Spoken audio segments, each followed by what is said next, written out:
தவறுதான். அவர் சார்பா நான் சாரி கேட்டேன். அவைக்குள்ளே வரும் பொழுது அமர்ந்திருக்கக்கூடிய எதிர்கட்சி தலைவருக்கு அந்த கண்ணியத்தை சொல்லிக் கொடுத்து 8 கோடி மக்களின் முதலமைச்சருக்கு அந்த மரியாதையை தர வேண்டும் என்ற கண்ணியத்தை இருங்க நான் வாய்ப்பு தருகிறேன். பரபரப்புக்கு பஞ்சமே இல்லாமல் இருந்தது இன்றைய சட்டப்பேரவை கூட்டத்தொடர். இந்த கூட்டத்தொடரில் முக்கியமான நிகழ்வுகள் என்ன என்பதை இந்த தொகுப்பில் பார்க்கலாம்.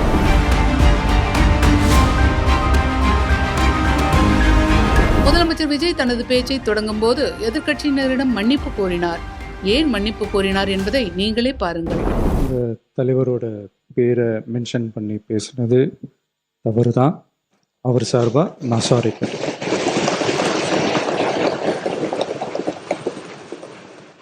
மாண்புமிகு பேரவைத் தலைவர் அவர்களே, தமிழக மக்கள் நம் உயிர் என்றால் தமிழக விவசாயிகள் நம்ம உயிர் நாடி.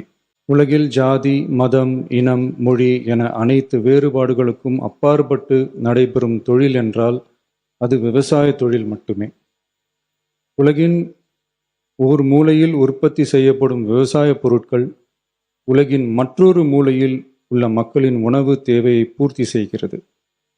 எந்த நாடு உழவு தொழிலை மதித்து விவசாயிகளுக்கு உரிய பாதுகாப்பையும் ஆதரவையும் வழங்குகிறதோ அந்த நாட்டில்தான் மக்கள் வளமாகவும் மகிழ்ச்சியாகவும் வாழ முடியும்.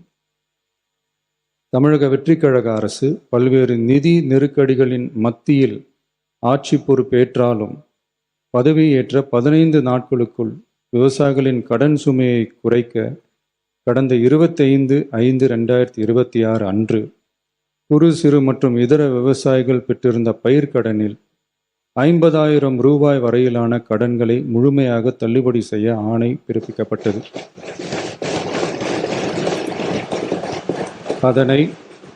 அதனைத் தொடர்ந்து மாநிலம் முழுவதும் பல்வேறு விவசாய அமைப்புகளிடமிருந்து பெறப்பட்ட பயிர்க்கடன் தள்ளுபடி தொடர்பான கோரிக்கைகளை கனிவுடன் பரிசீலித்து நிதி நெருக்கடியான சூழ்நிலையிலும் விவசாயிகளின் நலனை பாதுகாக்க வேண்டியதன் அவசியத்தை மட்டும் கருத்தில் கொண்டு குறு சிறு மற்றும் இதர பெரு விவசாயிகளுக்கு 50,000 ரூபாய் வரை முழு தள்ளுபடி செய்ய அறிவிக்கப்பட்டதை உயர்த்தி ரூபாய் 75,000 வரை கடன் பெற்றவர்களுக்கு முழு தொகையையும் ரூபாய் 75,000க்கும் மேல் கடன் பெற்றவர்களுக்கு ரூபாய் 35,000 தள்ளுபடி செய்ய அறிவிக்கப்பட்டு அதன் மூலம் 14.44 லட்சம் விவசாயிகளுக்கு ரூபாய் 5,932.23 கோடி அளவிலான கூட்டுறவு பயிர்க்கடன் தள்ளுபடி செய்து 19/6/26 அன்று ஆணையிடப்பட்டது. இதில் 31/7/2026 வரை ரூபாய் 5,267 கோடி விடுவிக்கப்பட்டு 13.34 லட்சம் விவசாயிகளின் கணக்கில் வரவும் வைக்கப்பட்டுள்ளது. இச்சூழ்நிலையில் மாநிலம் முழுவதும் உள்ள விவசாய சங்க அமைப்புகளின் பிரதிநிதிகள் பயிர்க்கடன் தள்ளுபடியை அதிகரிக்க வேண்டும் என்ற கோரிக்கையை முன்வைத்து கொண்டிருந்தனர். இதனைத் தொடர்ந்து 7/8/2026 அன்று விவசாய சங்கங்களின் பிரதிநிதிகள் மாண்புமிகு மூத்த அமைச்சர்கள் மற்றும் துறை செயலாளர்களுடன் நடைபெற்ற ஆலோசனை கூட்டத்தில் அவர்களின் கோரிக்கைகள் விரிவாக பரிசீலிக்கப்பட்டது. கடந்த காலங்களில் பயிர்க்கடன்கள் தள்ளுபடி செய்யப்பட்டாலும் அரசால் கூட்டுறவு வங்கிகளுக்கு செலுத்த வேண்டிய தொகை 4 to 5 ஆண்டு கால இடைவெளியில் செலுத்தப்பட்டு வந்துள்ளது. 2021 ஆண்டில் பயிர்க்கடன் தள்ளுபடி செய்யப்பட்ட தொகை 2021 முதல் 26 வரையான காலத்தில் அரசால் 12 தவணைகளாக கூட்டுறவு வங்கிகளுக்கு செலுத்தப்பட்டுள்ளது. ஆனால் அந்த கால அவகாசம் நமது அரசுக்கு தற்போது இல்லை. இந்திய ரிசர்வ் வங்கியின் 28/11/2025 தேதியிட்ட கடிதத்தில் அரசு கடன் தள்ளுபடி திட்டங்களுக்கான செயல்பாட்டு நடைமுறைகளின்படி பயிர்க்கடன் தள்ளுபடிக்கான முழு தொகையையும் அரசானது 45 முதல் 60 நாட்களுக்குள் கூட்டுறவு வங்கிகளுக்கு முழுமையாக செலுத்த வேண்டும் என்ற வழிமுறை நடைமுறையில் வந்துள்ளது. இந்த வழிகாட்டுதலின்படியும் தமிழ்நாடு அரசின் நிதிநிலை மற்றும் நிதி ஆதாரங்கள் ஆகியவற்றை கருத்தில் கொண்டும் இந்த இக்கட்டான சூழ்நிலையிலும் கூட்டுறவு வங்கிகள் மூலம் வழங்கப்பட்ட பயிர்க்கடன்களுக்கு பின்வரும் கூடுதல் தள்ளுபடியை வழங்கிட அரசு முடிவு செய்துள்ளது. 75,000 ரூபாய் வரை பெற்றுள்ள பயிர்க்கடன்கள் 100% முழுமையாகவும், 75,000 ரூபாய் முதல் 1 லட்சம் ரூபாய் வரை பெற்றுள்ள பயிர்க்கடன்களுக்கு அதிகபட்சமாக 75,000 ரூபாய் வரையும், 1 லட்சம் ரூபாய்க்கு மேல் பெற்றுள்ள பயிர்க்கடன்களுக்கு அதிகபட்சமாக 35,000 ரூபாய் வரையும் தள்ளுபடி வழங்கப்படும். இதன் மூலம் 75,000 ரூபாய் முதல் 1 லட்சம் ரூபாய் வரை பயிர்க்கடன் பெற்றுள்ள 2,38,264 விவசாயிகளுக்கு தலா 75,000 ரூபாய் வரை தள்ளுபடி வழங்கப்படும். இதனால் ஏற்கனவே பெற்ற தள்ளுபடி தொகைக்கு மேலாக 40,000 ரூபாய் வரை கூடுதல் தள்ளுபடி பெறும் வாய்ப்பு ஏற்படும்.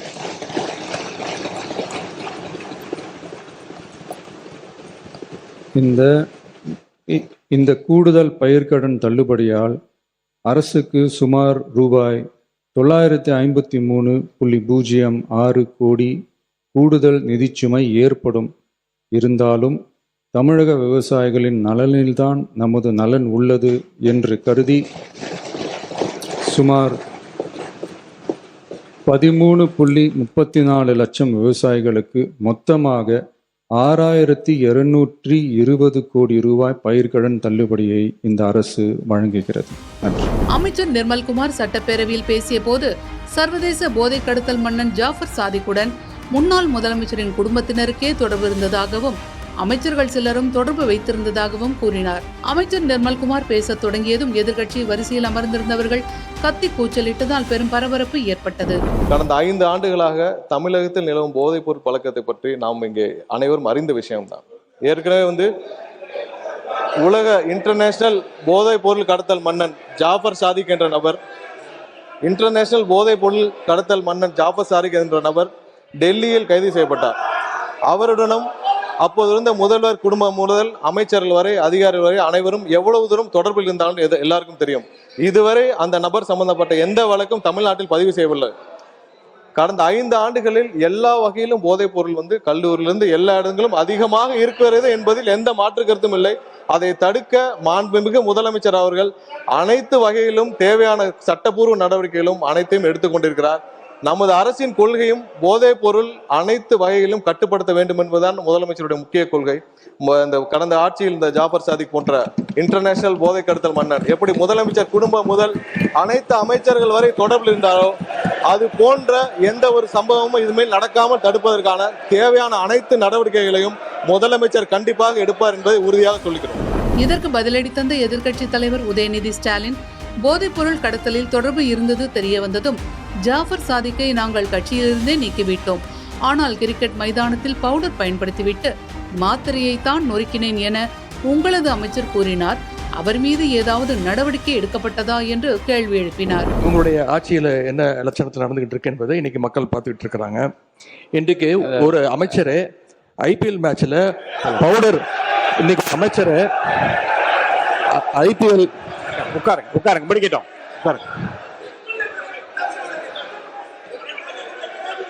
அவங்க குற்றச்சாட்டு வச்சா நானும் குற்றச்சாட்டு வைப்பேன்.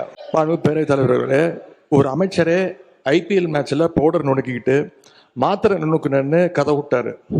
அவர்கிட்ட உங்களுடைய காவல்துறை ஏதாவது விசாரணை நடத்துச்சா? அவர் மேல ஏதாவது நடவடிக்கை எடுத்திருக்கீங்களா? அது மட்டும் இல்ல, சமீப காலமா ஆளுங்கட்சியை சேர்ந்த பலர் போதைப் பொருள் வழக்குல தொடர்ந்து கைது செய்யப்பட்டு வருகிறார். நீங்க இதுக்குரிய ஆதாரங்கள்லாம் நீங்க இல்லாம நீங்க பேசக்கூடாது. அமைச்சர் அவர்கள் பேசுறதுக்கு ஏதாவது ஆதாரம் கேட்டிருக்கீங்களா? அமைச்சர் அவர்கள் பேசுறதுக்கு ஏதாவது ஆதாரம் இருக்கா? நாங்க உடனடியாக கைது செய்யப்பட்டிருக்கோம், அவர் கட்சியிலிருந்து நீக்கி இருக்கிறோம். உங்களுடைய அமைச்சர் ஐபிஎல் மேட்ச்ல பவுடர் நொடுக்கிட்டு இருந்ததை இன்றைக்கு உலகமே பார்த்துச்சு. பல்வேறு விமர்சனங்கள் வந்துச்சு. குழந்தைக்கு மாத்திரை கொடுத்தேன்னு கதை விட்டாரு. அதற்காக ஏதாவது விசாரணை நடத்திருக்கீங்களா? புகார் எடுத்திருக்கீங்களா? ஏதாவது நடவடிக்கை எடுத்திருக்கீங்களா? கேட்க விரும்புகிறேன். கிரிக்கெட் மைதானத்தில் போதைப் பொருள் பயன்படுத்தியதாக எதிர்க்கட்சி தலைவர் உதயநிதி முன்வைத்த குற்றச்சாட்டுகளை தொடர்ந்து அதற்கு அமைச்சர் சரத் பதில் அளித்தார். அப்போது பேசிய அவர், இதற்கு முறையான விளக்கம் அளித்து விட்டேன், இருப்பினும் இதுகுறித்து கேள்வி எழுப்புகிறார்கள் என்று தெரிவித்தார். மேலும் அந்த சமயத்தில் உங்களது ஆட்சிதான் நடந்து கொண்டிருந்தது, அப்படியென்றால் நீங்கள் தான் போதைப் பொருள் விற்பனை செய்தேன் என்று ஒப்புக்கொள்கிறீர்களா என்று ஆவேசமாக பேசினார். மாண்புமிகு பேரவைத் தலைவர் அவர்களே, அதாவது ஸ்டேடியம்ல இருந்து இந்த மாதிரி நடந்ததுக்கான விளக்கத்தை ஆல்ரெடி அளித்தாச்சு. அதுல அவங்களுக்கு பல்வேறு முரண்பாடுகள் இருக்கலாம், பல்வேறு கருத்துக்கள் இருக்கலாம். அப்படி இவங்க சொல்றாங்கன்னா அந்த சமயத்துல திராவிட முன்னேற்ற கழகத்தின் ஆட்சி தான் நடந்தது. அப்போ ஸ்டேடியம் வாசல்ல இருந்து இவங்க எல்லாம் வந்து அந்த மாதிரியான போதைப் பொருள் வித்தாங்கன்னு சொல்லி ஒத்துக்கிறாங்களா? அப்போ அதனால ஆதாரம் இல்லாமல் விளக்கம் கொடுத்ததுக்கு அப்புறமா தேவையில்லாத பேச எனக்கு கூட தான் வந்து இப்ப செய்திகள்ல நீங்க சொல்லக்கூடாதுன்னு சொல்றீங்க. என்னோட அதாவது என் துறையை சார்ந்த கிட்டத்தட்ட அரசு வேலை கொடுக்கறதா சொல்லி 888 கோடி ஊழல் பண்ணிருக்காங்க. எனக்கு பல்வேறு முரண்பாடுகள் இருக்கு. அதனால விளக்கம் அளித்ததுக்கு அப்புறம் அது மாதிரி தேவையில்லாத விஷயங்களை கருத்துக்களை தெரிவிக்க வேண்டாம் என்றது பேரவை வாயிலாக நான் தெரிவித்துக் கொள்கிறேன். கோவை மாணவன் படுகொலை சம்பவம் குறித்து அமைச்சர் ஆதவ் அர்ஜுனா பேசும்போது எதிர்க்கட்சி வரிசையில் இருந்தவர்கள் கத்தி கூச்சலிட்டனர். அப்போது அமைச்சர் ஆவேசமாக பேசியதால் பெரும் பரபரப்பு ஏற்பட்டது. கடமை, கண்ணியம், கட்டுப்பாடு என்ற அண்ணாவின் பொன்மொழியை வைத்தே திமுகவினருக்கு அமைச்சர் ரமேஷ் பதிலடி கொடுத்தார். அதாவது சட்டப்பேரவைக்குள் முதலமைச்சர் விஜய் நுழைந்த போது எதிர்க்கட்சி தலைவர் உதயநிதி ஸ்டாலின் எழுந்து நின்று மரியாதை செலுத்தவில்லை. எனவே அவருக்கு யாராவது அந்த கண்ணியத்தை கற்றுக் கொடுங்கள் என்று கூறிய அமைச்சர் ரமேஷ் அவையில் அதிக சத்தத்துடன் கத்தியபடி பேசியதால் எதிர்க்கட்சியினர் கடும் கூச்சலிட்டு தங்களது எதிர்ப்பை பதிவு செய்தனர். மாண்புமிகு பேரவை தலைவர் அவர்களே, எப்படி கண்ணியம் குறித்து அண்ணன் எங்களுக்கு எல்லாருக்கும் சொன்னாரோ அதே போல தங்கள் கட்சியினுடைய மாண்புமிகு எதிர்க்கட்சி தலைவருக்கும் சிறிதளவு அதை நீங்கள் சொல்லிக் கொடுக்க வேண்டும் அப்படின்னு நான் கேட்டேன். ஏன் அப்படின்னா என்ன ஏன் சொல்ற ஏன்னு சொல்ற காரணத்தை சொல்ற சொல்ல வர இருங்க காரணத்தை சொல்ற. 8 கோடி மக்களின் பிரதிநிதியாக இருக்கக்கூடிய மாண்புமிகு முதலமைச்சர் அவர்கள் அவைக்குள்ளே வரும் பொழுது அமர்ந்திருக்கக்கூடிய எதிர்க்கட்சி தலைவருக்கு அந்த கண்ணியத்தை சொல்லிக் கொடுத்து 8 கோடி மக்களின் முதலமைச்சருக்கு அந்த மரியாதையை தர வேண்டும் என்ற கண்ணியத்தை சொல்லித்தர வேண்டும் என்பதை பேரவைத் தலைவர் வாயிலாக தெரிவித்துக் கொள்கிறேன்.